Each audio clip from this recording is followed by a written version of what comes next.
Os Segredos da Mente Milionária, de T. Harv Eker. Parte 1. O seu modelo de dinheiro. Vivemos num mundo de dualidades. Alto e baixo, claro e escuro, quente e frio, rápido e lento, direita e esquerda são alguns exemplos dos milhares de polos opostos que convivemos. Para que um polo exista, é necessário que o outro exista também. É possível haver um lado direito sem que haja um lado esquerdo? Sem chance. Portanto, se existem regras externas para o dinheiro, há também regras internas para ele. As primeiras envolvem aspectos essenciais como conhecimento comercial, administração financeira e estratégias de investimento. Mas não menos fundamental é o jogo interno. Vou fazer uma analogia com um carpinteiro e as suas ferramentas. Ter as mais modernas ferramentas é indispensável para ele. Porém, ser um carpinteiro de primeira categoria capaz de utilizá-las com a habilidade de um mestre é ainda mais importante. Eu sempre digo, não basta estar no lugar certo na hora certa. Você tem que ser a pessoa certa no lugar certo e na hora certa. Quem é você então? Como você pensa? Quais são as suas crenças? Quais são os seus hábitos e as suas características? Qual a sua opinião sobre si próprio? Quanta confiança você tem em si mesmo? Como é o seu relacionamento com as pessoas? Até que ponto você confia nelas? Você realmente acredita que merece ser rico? Qual a sua capacidade de agir apesar do medo, da preocupação, do incômodo, do desconforto? Você consegue ir em frente mesmo quando não está disposto a fazer isso? O fato é que o seu caráter, o seu pensamento e as suas crenças são os fatores que determinam o seu grau de sucesso. Stuart White, um dos meus escritores favoritos, apresenta a questão da seguinte maneira: a chave do sucesso é despertar a própria energia, pois isso atrairá as pessoas até você e, quando elas aparecerem, fature. Princípio da riqueza. Os seus rendimentos crescem na mesma medida em que você cresce. Por que o seu modelo de dinheiro é importante? Você já ouviu falar de pessoas que desabrocham financeiramente? Já notou que alguns indivíduos ganham rios de dinheiro e depois perdem tudo? Ou começam aproveitando uma excelente oportunidade e em seguida deixam o bolo desandar? Agora você sabe qual é a verdadeira causa desse problema? Por fora parece má sorte, uma oscilação na economia, um sócio desonesto, seja lá o que for. Por dentro, porém, a questão é outra. É por esse motivo que, se uma pessoa ganha muito dinheiro sem estar interiormente preparada para isso, o mais provável é que a sua riqueza tenha vida curta e ela acabe sem nada. A maioria das pessoas simplesmente não tem capacidade interna para conquistar e conservar grandes quantidades de dinheiro e para enfrentar os crescentes desafios que a fortuna e o sucesso trazem. É sobretudo por causa disso que elas não enriquecem. Um bom exemplo são os que ganham em loterias. As pesquisas mostram continuamente que, seja qual for o tamanho do prêmio, a maior parte desses felizardos acaba voltando ao seu estado financeiro original, isto é, a ter a quantidade de dinheiro com a qual conseguem lidar com mais facilidade. No caso de quem enriquece pelo próprio esforço, ocorre exatamente o contrário. Repare que, quando um milionário desse tipo perde a fortuna, geralmente ele a refaz em pouco tempo. Nesse aspecto, Donald Trump é um ótimo exemplo. Ele tinha bilhões de dólares e perdeu cada centavo. 2 anos depois, recuperou tudo e até conseguiu mais. Como se explica esse fenômeno? É simples. Pessoas assim podem perder todo o dinheiro que possuem, mas jamais perdem o ingrediente mais importante do seu sucesso: a mente milionária. No caso de Trump, a sua mente bilionária, é claro. Você já percebeu que ele nunca poderia ser apenas um milionário? Como você acha que ele se sentiria a respeito do seu sucesso financeiro se o seu patrimônio líquido fosse de 1 milhão? Provavelmente arruinado, um completo fracasso financeiro. Isso acontece porque o termostato financeiro desse empresário está regulado para produzir bilhões e não milhões. Algumas pessoas têm um termostato financeiro programado para gerar milhares e não milhões. Outras têm um termostato ajustado para criar algumas centenas. Finalmente, existem aqueles cujo termostato financeiro está condicionado a funcionar abaixo de zero. Elas estão congelando e nem sabem por quê. A realidade é que a maior parte das pessoas não atinge seu pleno potencial, não é bem-sucedida. As pesquisas mostram que 80% dos indivíduos jamais serão financeiramente livres como gostariam e 80% deles nunca se considerarão de fato felizes. O motivo é simples. As pessoas, na maioria, agem de forma inconsciente, quase dormem no ponto. Trabalham e pensam num plano superficial da vida, baseadas somente no que vem. Elas vivem estritamente no mundo visível. As raízes geram os frutos. Imagine uma árvore. Suponha que seja a árvore da vida. Nela há frutos. Na vida, os frutos são os nossos resultados. Nós olhamos para eles e não gostamos do que vemos. Achamos que os frutos que produzimos são poucos, muito pequenos, ou que o seu sabor deixa a desejar. O que tendemos a fazer então? A maioria de nós dedica ainda mais atenção aos resultados. Mas de onde eles vêm? São as sementes e as raízes que os geram. É o que está embaixo da terra que cria o que está em cima dela. É o invisível que produz o visível. E o que significa isso? Isso quer dizer que, se você quer mudar os frutos, primeiro tem que trocar as raízes. Quando deseja alterar o que está visível, antes deve modificar o que está invisível. Princípio da riqueza. Se você quer mudar os frutos, primeiro tem que trocar as raízes. Quando desejar alterar o que está visível, antes deve modificar o que está invisível. Algumas pessoas dizem que é necessário ver para crer.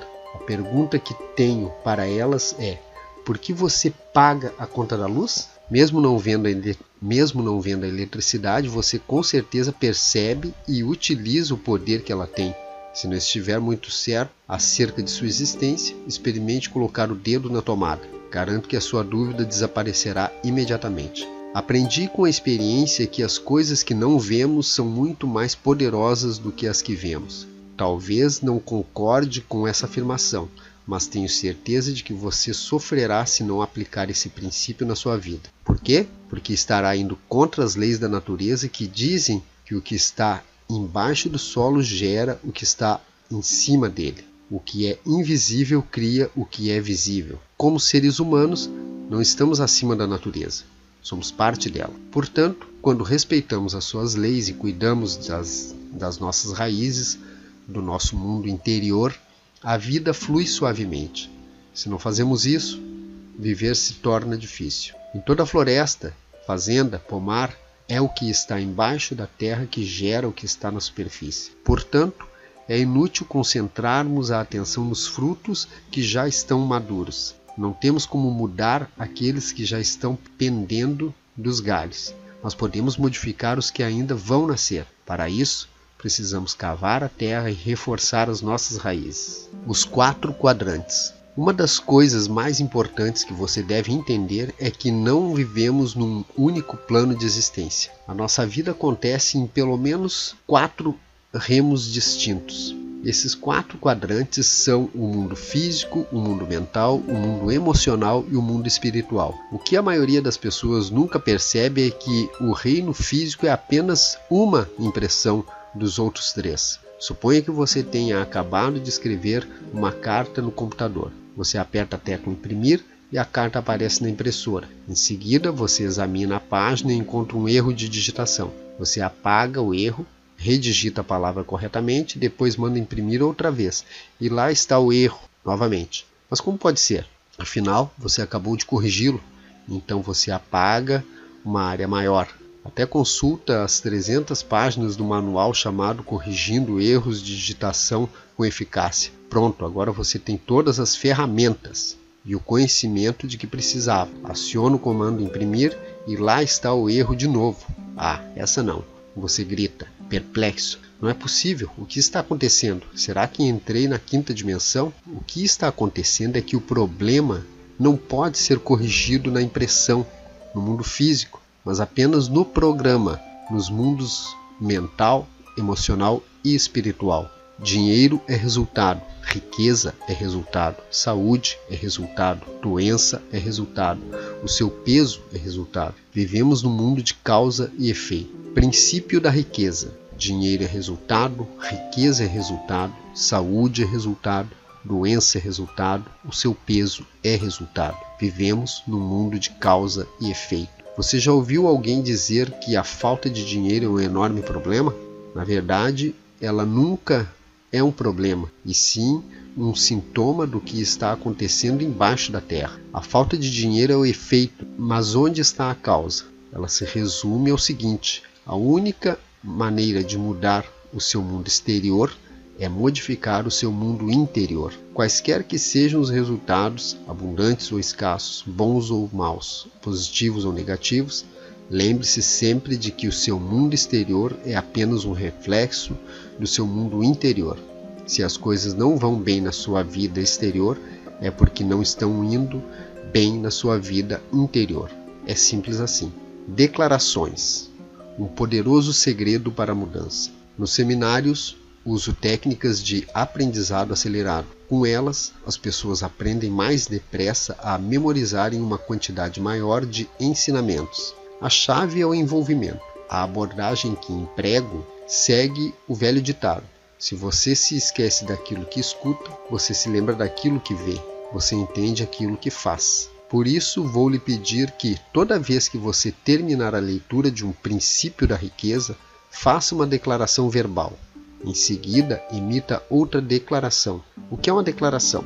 Uma simples afirmação positiva pronunciada enfaticamente em voz alta. Por que as declarações são uma ferramenta tão valiosa? Porque tudo o que existe é feito de uma única coisa: energia. A energia sempre viaja em frequências e vibrações. Assim, toda declaração tem uma frequência vibratória, e quando você faz uma declaração em voz alta, a energia que ela libera vibra por todas as células do seu corpo. Ela envia mensagens específicas não apenas para o universo, como também para o seu subconsciente.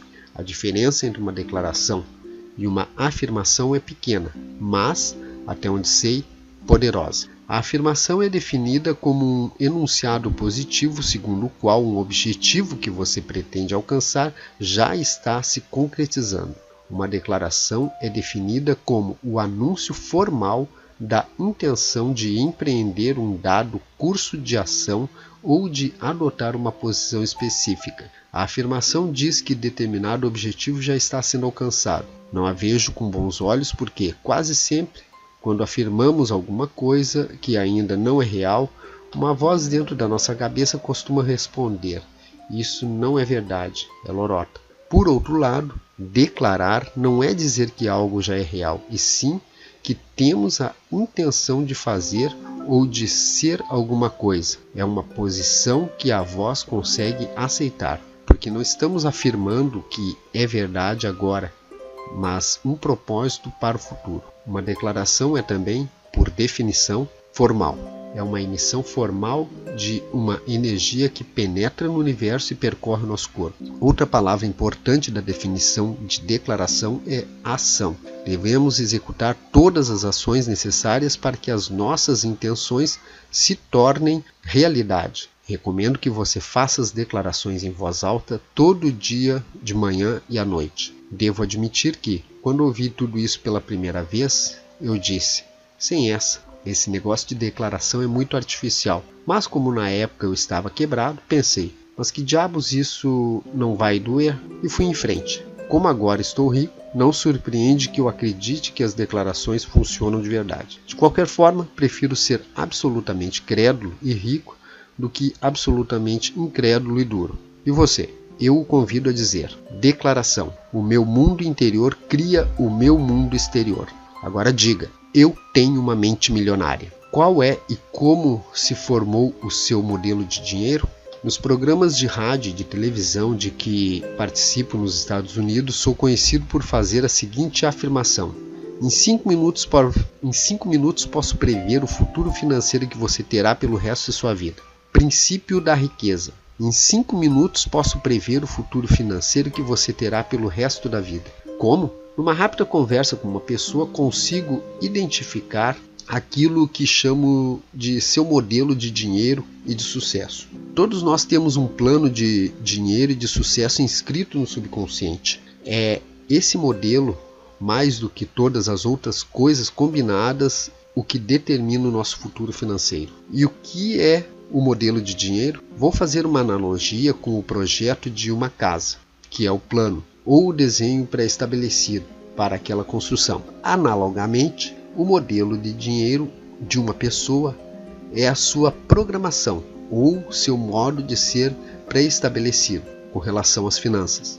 Quero apresentar você a uma fórmula extremamente importante que determina como criamos a nossa realidade e a nossa riqueza. Muitos dos mais respeitados professores da área de potencial humano usam-na como base dos seus ensinamentos. Ela se chama processo de manifestação e tem a seguinte sequência: princípio de riqueza. Pensamentos conduzem a sentimentos, sentimentos conduzem a ações, ações conduzem a resultados. O modelo financeiro de uma pessoa consiste numa combinação dos seus pensamentos, dos seus sentimentos e de suas ações em questões de dinheiro. Como se forma então o modelo de dinheiro? A resposta é simples. Ele se constitui fundamentalmente da informação ou programação que a pessoa recebeu no passado, sobretudo quando era criança. Quais foram as fontes primárias dessa programação ou condicionamento? Para a maioria de nós, a lista inclui pais, irmãos, amigos, figuras de autoridade, professores, líderes religiosos, mídia e cultura, para mencionar alguns elementos. Vejamos a cultura. Sabemos que algumas sociedades têm formas próprias de pensar sobre dinheiro e de lidar com ele, enquanto outras fazem isso de um modo diferente. Você acredita que a criança já sai do ventre da mãe com as atitudes formadas em relação ao dinheiro, ou que ela é ensinada a lidar com ele? Acertou. Toda criança é ensinada a pensar e agir no que se diz respeito às finanças. O mesmo vale para você, para mim e para todas as pessoas. Fomos ensinados a pensar e agir de determinada maneira no que se refere ao dinheiro.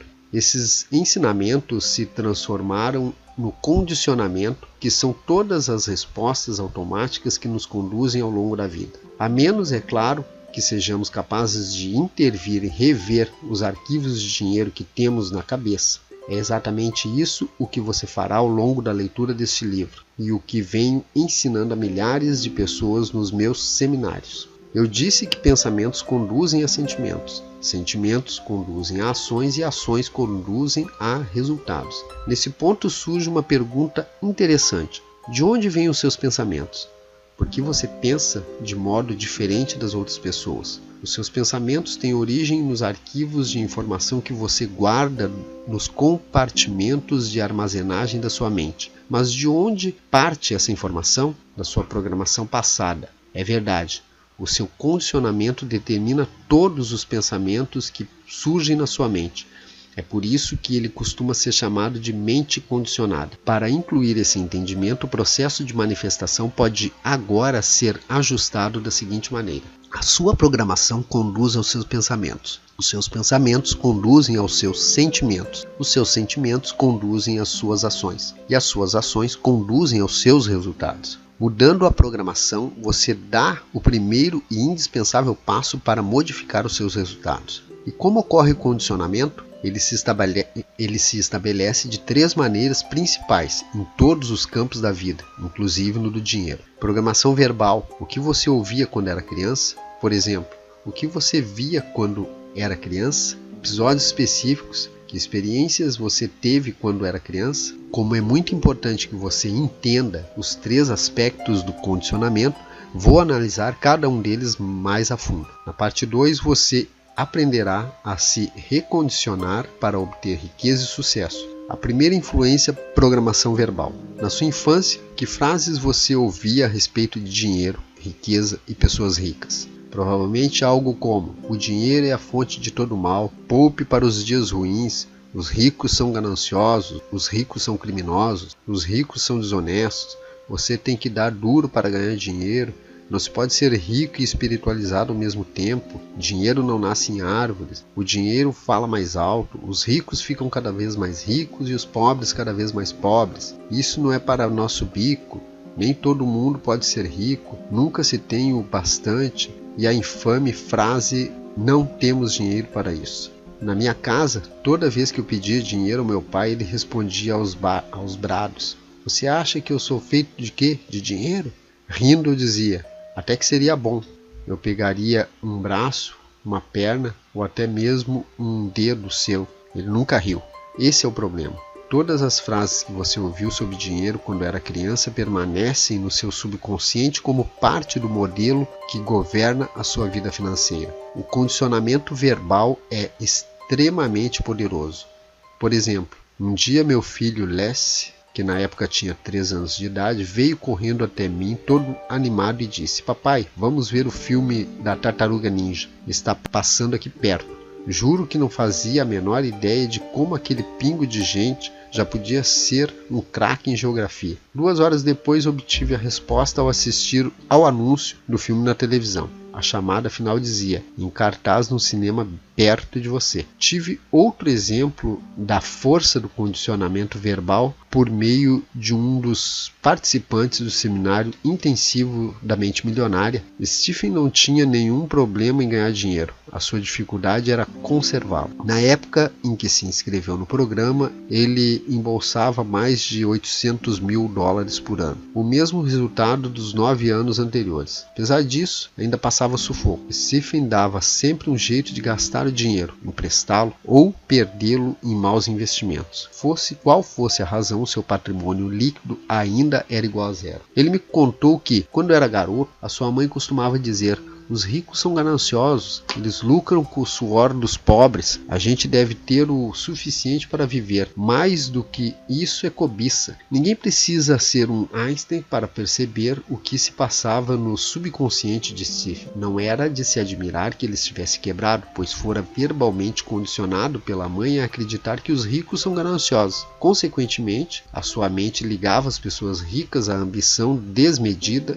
que é evidentemente má. Como ele não queria ser mau, o seu subconsciente lhe dizia para que não se tornasse rico. Stephen amava a mãe e não queria que ela o desaprovasse. É óbvio que, pelo sistema de crenças dela, ele não teria sua aprovação se ficasse rico. Assim, a única coisa que podia fazer era livrar-se de todo o dinheiro que excedesse o estritamente necessário para o seu sustento. De outra forma, estaria sendo ganancioso. Você deve estar pensando que, entre possuir riqueza e ter a aprovação da mãe ou de quem quer que seja, a maioria das pessoas escolheria ser rica. Nem pensar, a mente humana não funciona assim. É claro que o dinheiro parece ser a escolha lógica, mas quando o subconsciente tem que optar entre a lógica e as emoções profundamente enraizadas, as emoções quase sempre vencem. Princípio da riqueza. Quando o subconsciente tem que optar entre a lógica e as emoções profundamente enraizadas, as emoções quase sempre vencem. Retornando à história de Stephen, em menos de 10 minutos de curso, usando técnicas experienciais extremamente eficazes, ele conseguiu mudar o seu modelo de dinheiro de modo espetacular. Em apenas 2 anos passou de falido a milionário. No seminário, Stephen começou a compreender que essas crenças negativas eram da sua mãe e não suas, e se baseavam na programação que ela recebera no passado. Dei então um passo à frente, ajudando-o a criar uma estratégia para não perder a aprovação dela caso ficasse rico. Foi muito simples. A mãe de Stephen sempre adorou praia. Ele investiu então numa casa no Havaí, de frente para o mar. Ela vai para lá todo ano, passar o verão e se sente no céu. E ele também. Agora essa senhora considera fantástico o fato de o filho ser alguém bem-sucedido e não economiza elogios à sua generosidade. Eu mesmo, depois de um início lento, ia bem nos negócios, mas nunca chegava a ganhar dinheiro com ações. Ao tomar consciência do modo de dinheiro que possuía, lembrei-me de que, quando eu era garoto, todos os dias depois do trabalho, meu pai se sentava à mesa de jantar com um jornal, examinava as páginas do mercado de capitais e batia com o punho na mesa, reclamando: "Malditas ações." Depois ele passava a meia hora seguinte atacando a estupidez do sistema e mostrando como as pessoas podem ter mais chances de ganhar dinheiro com jogos de loteria. Agora que você já entende o poder do condicionamento verbal, consegue perceber que o porquê eu não era capaz de ganhar dinheiro com ações. Eu estava literalmente programado para fracassar, para escolher a ação errada, pelo preço errado, na hora errada. Por quê? Para validar subconscientemente um modelo de dinheiro que bradava: "Malditas ações." Tudo o que sei dizer é que, depois que arranquei essa erva daninha, tremendamente tóxica do meu jardim financeiro interno, comecei a colher os frutos. A partir do meu recondicionamento, passei a escolher ações que se valorizavam e desde então continuei a ter um admirável sucesso no mercado de capitais. Parece incrível, mas depois que a pessoa de fato compreende como o modelo de dinheiro funciona, isso faz todo sentido. Repetindo, o condicionamento do seu subconsciente determina o seu pensamento. O seu pensamento determina as suas decisões e estas determinam as suas ações, que finalmente determinam os seus resultados. São 4 os elementos-chave da mudança, todos essenciais para a reprogramação do seu modelo de dinheiro. Elas são simples, porém muito poderosas. O primeiro elemento de mudança é a conscientização. Você não pode modificar uma coisa cuja existência ignora. O segundo elemento da mudança é o entendimento. Compreendendo a origem do seu modo de pensar, você será capaz de reconhecer que ele tem que vir de fora. O terceiro elemento da mudança é a dissociação. Ao constatar que esse modo de pensar não é seu, você tem a opção de mantê-lo ou largá-lo, baseado em que você é hoje e onde quer estar amanhã. Pode observar essa maneira de pensar e vê-la como ela é. Apesar de um arquivo de informação armazenado na sua mente há muito tempo que talvez não tenha mais um pingo de verdade nem de valor para você. O quarto elemento é o recondicionamento. Iniciarei esse processo na parte 2, em que apresento os arquivos mentais que criam a riqueza.